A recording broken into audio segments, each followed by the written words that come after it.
For Anick and Art, their first extended cruise from their home base in Canada to the Bahamas came to a jarring halt in the New England states, a problem not uncommon to cruisers.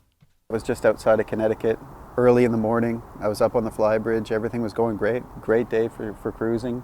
We'd been on the water for about an hour and a half, so the sun was up, and Anick comes upstairs with up to the flybridge with a breakfast sandwich, a really nice breakfast sandwich, and I had just taken the first bite.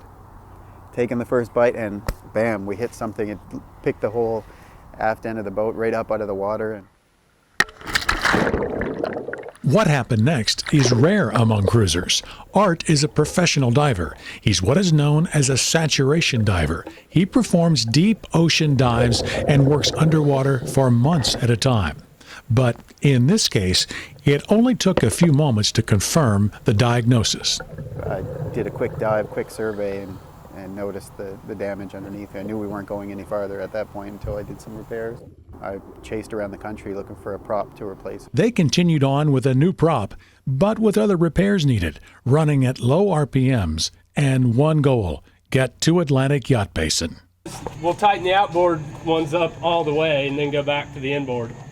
We actually picked AYB from all the way up in Connecticut. I use an application called Active Captain, and people can post reviews and everything, and we looked all the way down the waterway where we would go. We based it on getting far enough south to be able to leave the boat if we had to, because we weren't sure about the extent of the repairs. So we wanted to get far enough south, so we kind of looked from the ICW down with all the protection from the currents, from the winds, from everything else. Later in the season, before it freezes over, it was just a perfect choice for us, and the reviews about the place were phenomenal. And when we looked at the place too, compared to the other place, we liked the fact that it was sheltered. And it was a big decision because it's still a long way from Connecticut to here. So we really had to think about it. Is it worth traveling all that distance, potentially doing more damage to the boat just to get to there? But we weighed the options, and we figured it would be the best thing to do. How's it feel to be going back in the water? Very exciting, very happy.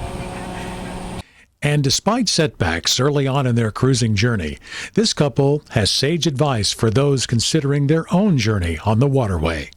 There's always 1,000 excuses why not to do it. It's a big step, and it's a scary step. You don't know what to expect, but it's just worth it. do it.